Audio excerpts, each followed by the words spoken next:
अस्सलाम वालेकुम, मैं हूँ जहांगीर हसन और आप लोग देख रहे हैं जहांगीर हसन व्लॉग।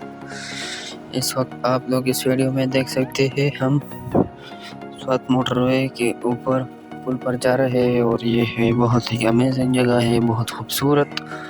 और ये है काटलंग, तहसील काटलंग में एक खूबसूरत गाँव शमोलो।